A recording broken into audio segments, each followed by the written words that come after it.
Winona LaDuke is a Native American activist, economist, environmentalist, politician, and author.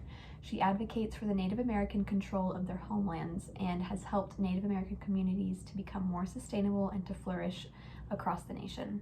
She was born August 18, 1959, to parents Sunbear and Betty Bernstein. Her father, who was born Vincent LaDuke, was Anishinaabe, specifically Ojibwe, from the White Earth Reservation in Minnesota. He was an author, actor, and activist. She started out living with her parents in Los Angeles. Her father would take her to powwows and indulge her in their culture. She was enrolled as a member of the White Earth Reservation due to her father's heritage. At age 5, her parents divorced, and she went to live with her mother in Ashland, Oregon. While living with her mother, who was Russian and Jewish, she visited the White Earth Reservation frequently and was encouraged to spend summers in Native communities to strengthen her connection with her culture and heritage. It was still hard for her in Ashland. As her mother said, it was very white then. Native people just didn't exist. They'd been disappeared. She attended public high school and was not popular during her years there. Being both Jewish and Native American in a mostly white school made her stand out against her classmates. She looks back fondly on her childhood, but she cites the fact that she was not invited to her school's junior and senior proms as evidence of the unspoken racism she endured while in school. She attended Harvard University and graduated in 1982. While studying there, she met a man named Jimmy Durham who gave a presentation that might have marked her beginning as an activist. She said, quote, "It was like a curtain being lifted. In white public schools, we were taught about Indian problems. Then there was this guy saying it wasn't an Indian problem. It had to do with U.S. policy. It was a historic problem, with an association to colonialism that affected Asians, Indians, and Aboriginals," end quote.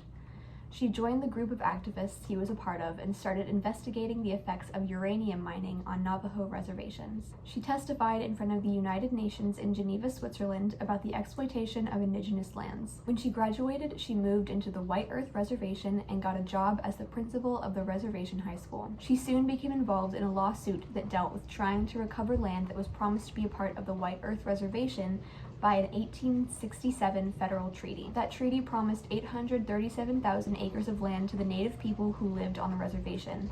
But the Nelson Act of 1889 attempted to assimilate Native peoples by forcing them to adopt a European-American model of farming, and communal tribal land was split and given to individual households, leaving the rest of the land to be classified as surplus and sold to non-natives.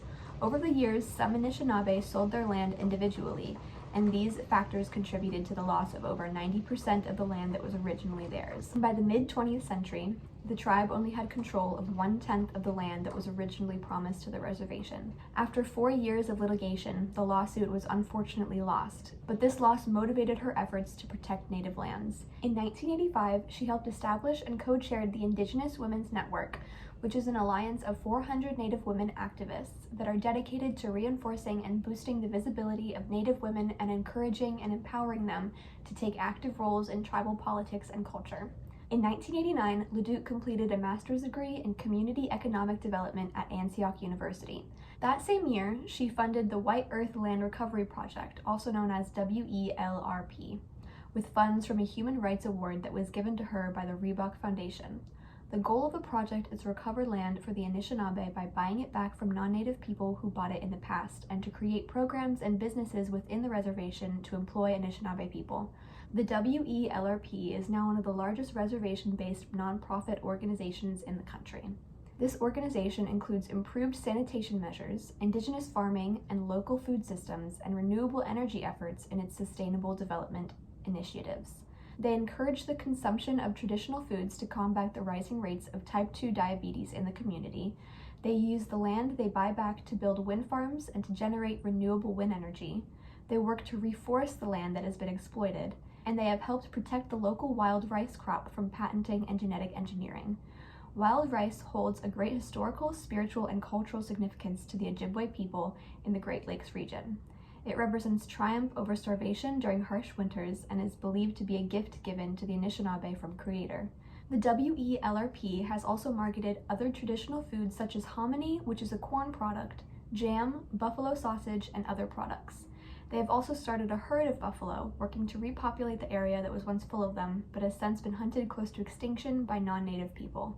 They have also started an Ojibwe language program to teach Ojibwe children so the language is not forgotten. Although she was busy with the WELRP, she continued to work with the Indigenous Women's Network, and in the early 90s, she arranged a national concert series with the help of the popular non-native musical group, the Indigo Girls. The goal of this was to raise awareness, mostly in young people, about Native issues. In 1993, the Indigo Girls and LaDuke co-founded a fundraising organization called Honor the Earth, the goal being to raise money for Native environmental organizations. Honor the Earth has raised over $2 million to more than 200 Native American communities since its founding. In 1996 and 2000, Winona LaDuke ran as vice president under the Green Party. She ran alongside Ralph Nader, who is an American political activist and environmentalist. The Green Party is a left-wing political party that promotes environmentalism, nonviolence, social justice, participatory democracy, grassroots democracy, anti-war ideologies, anti-racist ideologies, libertarian socialism, and eco-socialism. LaDuke and Nader won 0.7% of the vote in 1996 and 2.7% in 2000, which is about 2.9 million votes. 2.7% was not enough to qualify the Green Party for federally distributed public funding in the next election, but it was a lot more than they had gotten in any other year they had ran in the presidential election, the most being 1.1% in 2016. LaDuke went on to endorse the Democratic candidates in 2004, 2008, and 2012. In 2016, Robert Satayacum Jr., who was a faithless elector, meaning he did not vote for who he was pledged to vote for, cast his presidential vote for the Native American activist Faith Spotted Eagle, and his vice presidential vote for Winona LaDuke.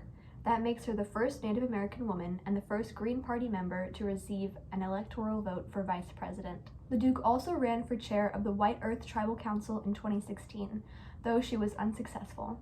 LaDuke stepped down from the executive director position in the WLRP in 2014, but continues to fight for Indigenous environmental interests. She was a leader in the 2016 Dakota Access Pipeline protests that sought to protect Dakota's water access and sacred Indigenous land in North Dakota. She was also a leader in the 2020 and 2021 Line 3 pipeline protests, whose goal was to stop Line 3 from being built, as it was purposely planned to go through Indigenous land and had a high risk of rupturing and flooding the waterways with pollution. In 2019, at the National Audubon Connection in Milwaukee, she gave the keynote address with updates to stop the Sandpiper Pipeline, other pipelines, and other projects near Ojibwe waters and through the Leech Lake Reservation. She urged everyone to be water protectors and stand up for their rights. LaDuke has received many honors and rewards for her environmentalism and advocacy work. In 1994, she was nominated one of the 50 most promising leaders under 40 years old by Time magazine. In 1996, she was given the Thomas Merton Award, which was given to individuals struggling for justice. In 1998, she won the Reebok Human Rights Award for her fight for human rights with nonviolent means. That same year, she was named Woman of the Year by Miss Magazine for her work with Honor the Earth. She was awarded the Anne Bancroft Award for Women's Leadership Fellowship. In 2007, she was inducted into the Women's National Hall of Fame. In 2015, she received an honorary doctorate degree from Augsburg College. In 2017, she received the Allison Clifford Spenlove Prize in Social Justice, Diplomacy, and Tolerance at the University of California, Merced. LaDuke, a mother of 6, now lives on the White Earth Reservation on her farm where she grows heritage vegetables and hemp, and tries to advocate for hemp's environmental advantages. It requires less water to grow than cotton and can replace petroleum-based synthetics in clothing and other products, and it absorbs carbon from the atmosphere rather than releasing it. Her heritage and hemp farm is her latest project, its goal being to create an Indigenous women-led economy based on local food, energy, and fiber that is sustainable.